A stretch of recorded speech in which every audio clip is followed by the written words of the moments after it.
Assalamualaikum warahmatullahi wabarakatuh. Perkenalkan, nama saya Davis Putra Anandesiawan dengan NIM 1901087 dari Prodi Teknik Perminyakan C. Di sini saya akan mengulas tentang pengenalan 5 sistem pemboran dan produksi serta stasiun pengumpul migas. Yang pertama adalah 5 sistem pemboran itu adalah prime mover unit. Fungsi utama dari prime mover unit adalah untuk mendukung seluruh sistem lainnya dengan menyediakan sumber tenaga yang diperlukan dalam operasi pemboran. Nah, ada dua bagian prime mover, yaitu power supply equipment dan distribution equipment.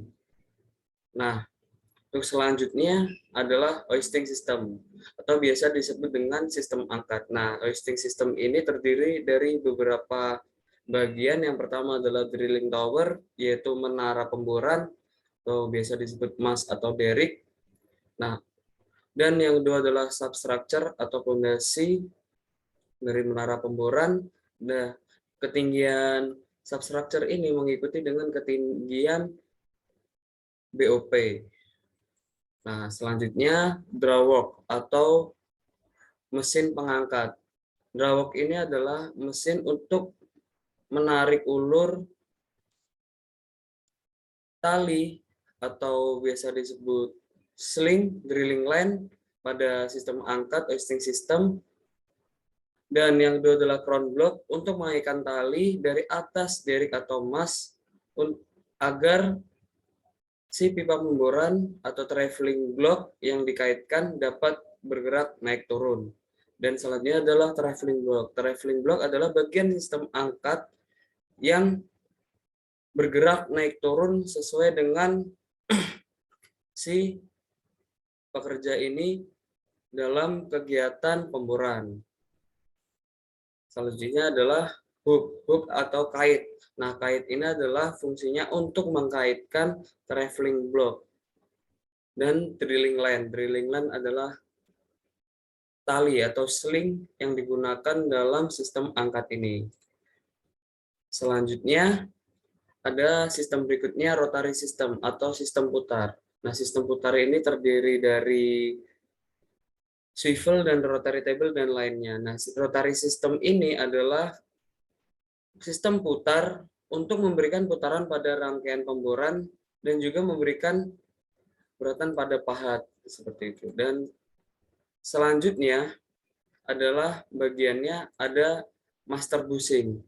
Master bushing ini adalah alat yang dapat dilepas atau diganti dengan ukuran yang sesuai dengan lubang pada meja pemutar sesuai dengan kebutuhan operasi. Dan sebelumnya tadi adalah swivel. Alat ini terpasang pada ujung teratas rangkaian pipa bor dan terhubung langsung dengan sistem angkat dan juga sistem sirkulasi. Dan rotary table adalah meja putar atau meja yang memberikan gerakan putaran pada suatu pipa pemboran.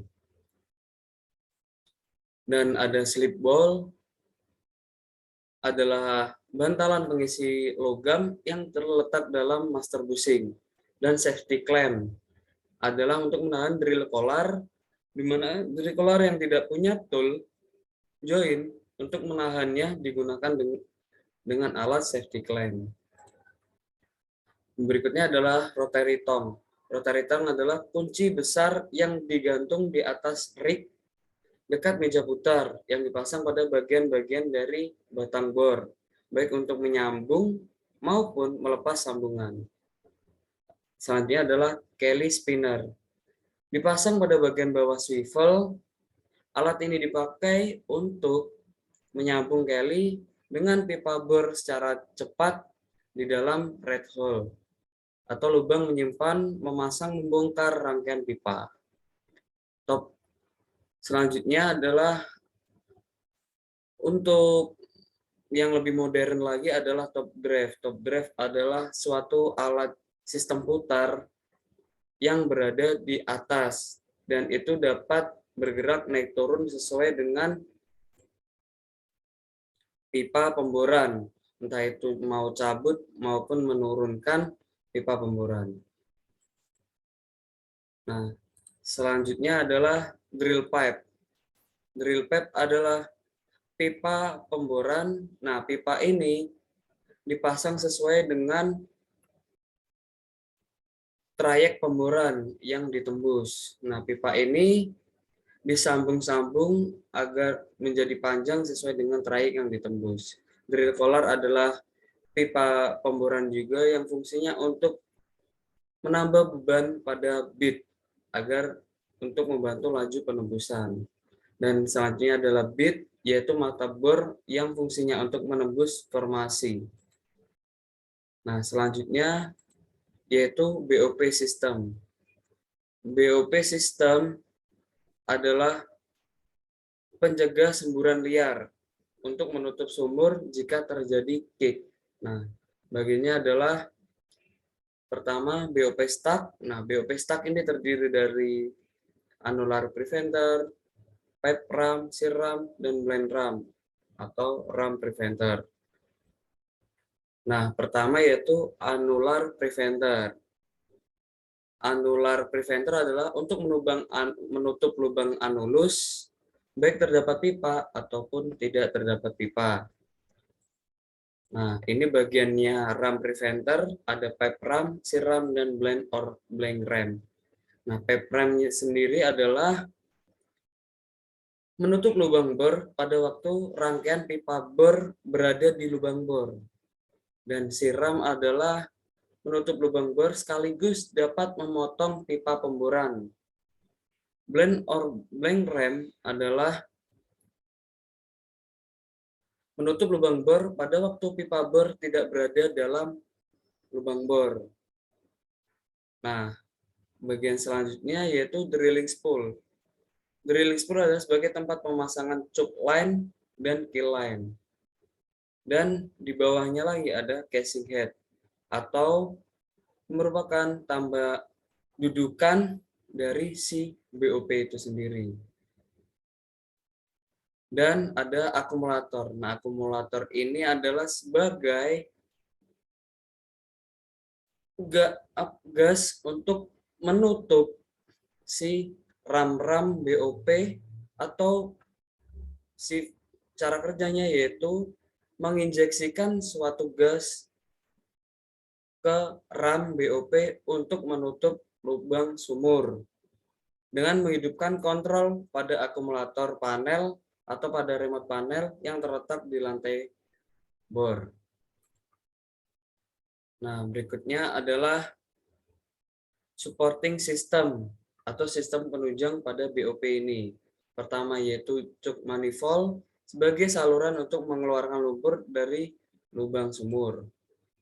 Selanjutnya kill line berfungsi untuk saluran untuk memomokkan lumpur berat ke dalam lubang sumur untuk mengimbangi tekanan hidrostatis dan mengimbangi semburan pada sumur atau terjadi kick. Dan selanjutnya adalah mud and gas separator. Fungsinya yaitu mengeluarkan gas dalam jumlah besar, menyalurkan gas-gas yang mudah terbakar dan beracun melalui pipa yang jaraknya cukup aman dari rig. Dan selanjutnya ada flare. Flare adalah untuk fungsinya merilis gas yang terdapat pada lumpur. Nah, berikutnya adalah circulating system. Fungsi utamanya adalah mengangkat material pahatan atau cutting hasil dari mata bor dari dasar sumur ke atas permukaan melalui anulus. Selain itu, fluida pemboran juga berfungsi untuk menjaga keseimbangan antara tekanan hidrostatik dengan tekanan formasi, agar fluida reservoir tidak masuk ke dalam lubang bor selama kegiatan pemboran. Nah, bagiannya ada tempat persiapan atau preparing system atau preparing area.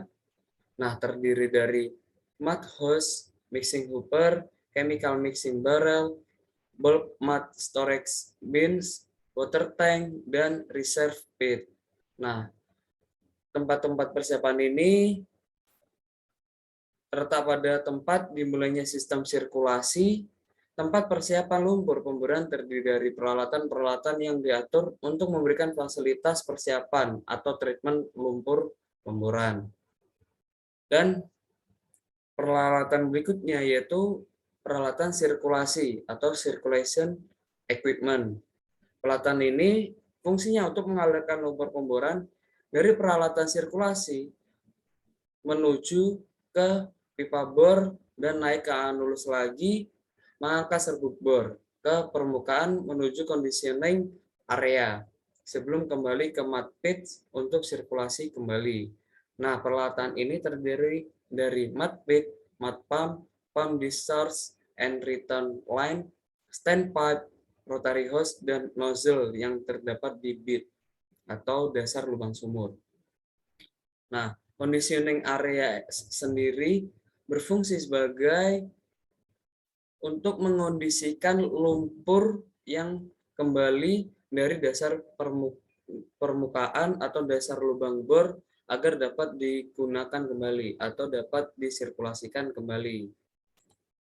Nah, conditioning equipment ini terdiri dari mud gasperator, setting tank, salt shaker, degauser, descender, dan desilter. Seperti itu untuk circulating system. Nah, berikutnya adalah suatu alat produksi buatan atau artificial lift. Nah, artificial lift ini dipasang apabila tekanan pada reservoir tidak dapat mendorong fluida produksi naik ke permukaan. Akhirnya dipasanglah artificial lift atau tenaga bantu untuk membantu fluida produksi agar naik ke permukaan. Nah, artificial lift ini salah satu jenisnya yaitu SRP atau sucker rod pump. SRP ini prinsip kerjanya pumping unit, yaitu untuk mengubah gerak rotasi dari prime mover menjadi gerak naik turun oleh sistem pitman crank assembly. Kemudian gerak naik turun ini melalui walking beam diteruskan ke horse head, dijadikan gerak lurus naik turun atau upstroke dan downstroke untuk menggerakkan plugger pompa melalui rangkaian rod atau rod string. Nah, SRP ini sering disebut sebagai pompa angguk. Nah, kelebihannya yaitu tidak mudah rusak, mudah diperbaiki di lapangan, fleksibel terhadap laju produksi, dari jauh akan terlihat tidak ada gerakan kalau pompa mati, jadi pompa mati itu gampang terlihat dan harganya relatif murah. Dan jenis berikutnya yaitu PCP atau Progressive Cavity Pump. PCP adalah satu alat yang digunakan dalam metode artificial lift dan sangat baik diaplikasikan pada sumur yang mengandung pasir atau problem kepasiran atau tingkat pasirnya tinggi, mampu mengatasi problem minyak parafin, dan cocok untuk pengangkatan minyak berat. Nah, Progressive Cavity Pump atau PCP ini merupakan jenis pompa potar atau rotary pump yang terdiri dari dua komponen utama, yaitu rotor dan stator. Nah, PCP ini mudah dilihat kalau ini sumur menggunakan PCP atau Progressive Cavity Pump, itu dapat dilihat ada pump di atas sumur. Nah, ciri-cirinya seperti gambar ini, terdapat pompa di atas sumur. Nah, untuk jenis berikutnya yaitu ESP atau Electrical Submersible Pump. ESP adalah pompa yang dimasukkan ke dalam sumur yang digerakkan oleh motor listrik dan merupakan salah satu metode pengangkatan buatan yang efektif dan efisien untuk mengangkat fluida reservoir dalam jumlah besar ke permukaan dari lubang sumur. Nah, ESP ini dapat diketahui secara mudah tidak adanya pompa di atas sumur. Tidak seperti PCP. PCP terdapat pompa di atas sumur. Kalau ESP kebalikannya, terdapat pompa di dalam sumur atau di bawah permukaan. Nah, prinsip kerja ESP berdasarkan pada prinsip kerja pompa sentrifugal. Pompa sentrifugal adalah pompa hidrolik dengan jalan memutar cairan yang melalui impeller pompa. Cairan masuk dalam impeller pompa menurun poros pompa, dikumpulkan dalam rumah diffuser, kemudian dilempar keluar ke permukaan. Berikutnya adalah peralatan produksi permukaan sampai stasiun pengumpul. Nah, yang pertama terdapat flow line. Flow line adalah tempat mengalirnya fluida minyak, gas, dan air dari suatu atau beberapa sumber menuju stasiun pengumpul selanjutnya. Nah, flow line ini dapat dikatakan sebagai pipa produksi dari sumur menuju ke stasiun pengumpul. Berikutnya adalah manifold. Manifold adalah sekumpulan valve atau katup yang dideretkan untuk mengatur atau membagi aliran untuk masuk ke header dan separator yang diinginkan. Nah, manifold ini adalah untuk mengatur arah aliran juga dan mengatur laju aliran, entah mau ke header maupun separator, sesuai engineer inginkan.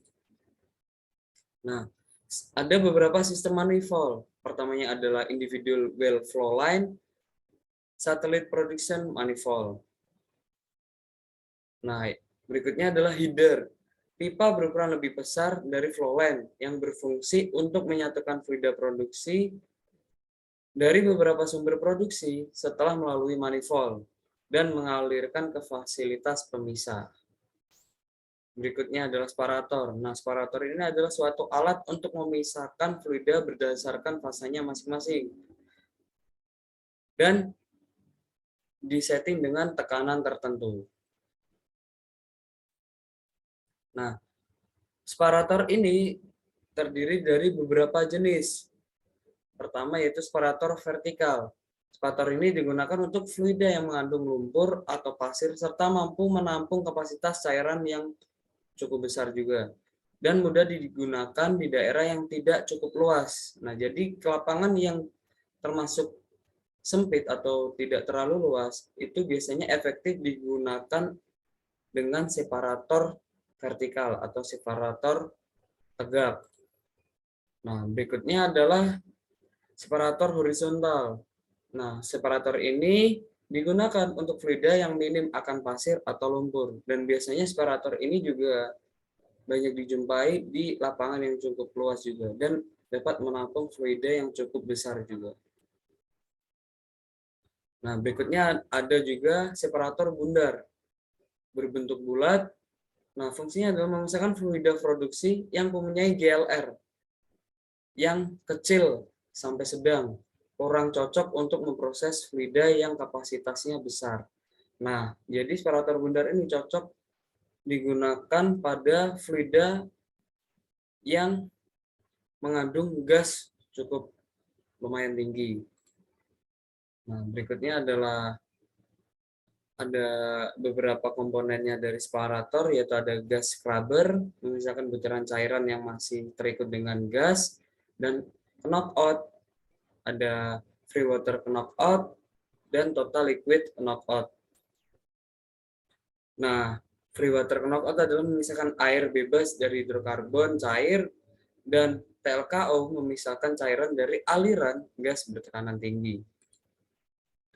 Terus berikutnya adalah flash chamber, digunakan pada tahap lanjut dari proses pemisah secara kilat dari separator, dan expansion vessel digunakan untuk proses pengembangan pada pemisahan temperatur rendah yang dirancang untuk menampung gas hidrat yang terbentuk dari proses pendinginan.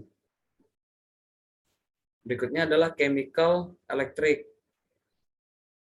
untuk memisahkan air dan cairan hasil separasi tingkat sebelumnya yang digunakan secara elektris dan pada umumnya untuk memudahkan pemisahan dengan penambahan chemical.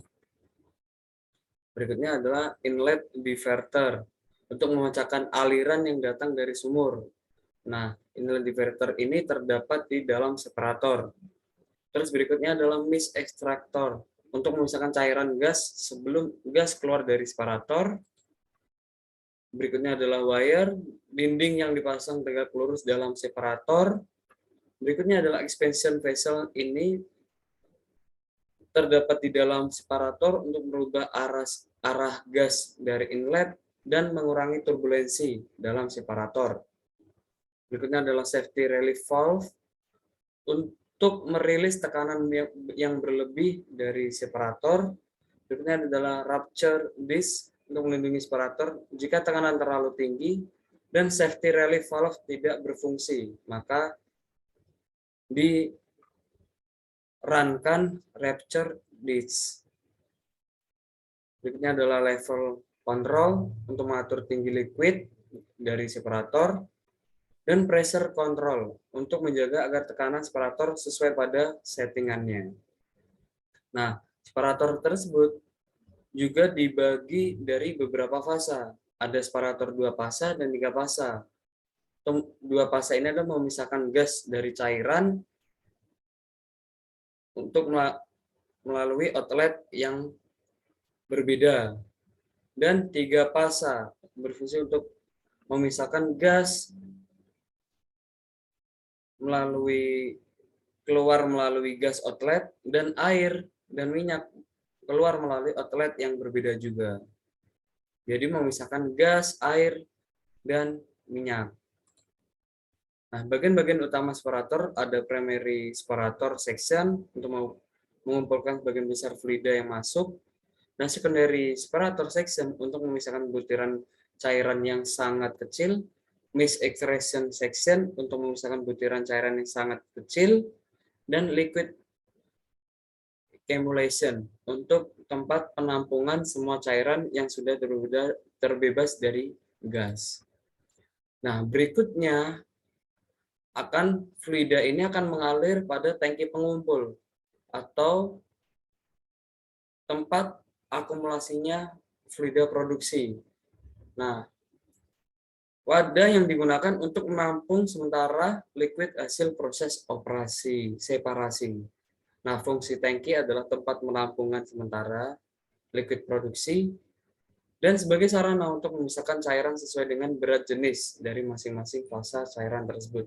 Dan berikutnya, fluida ini dari tangki pengumpul akan diambil dan didistributorkan ke RU maupun ke customer seperti itu. Dan berikutnya ada tangki tes dan tangki produksi. Nah, tangki ini adalah jenis-jenis dari tangki yang berada di lapangan migas. Tangki tes ini adalah tempat menampung fluida sumur yang dites, sehingga dari sini diketahui produksi dari sumur yang dites. Dan berikutnya adalah tangki produksi sebagai tempat menampung liquid hasil proses dari beberapa sumur produksi. Terima kasih. Sekian dari pengulasan saya mengenai 5 sistem pemboran dan peralatan produksi sampai ke tangki pengumpul.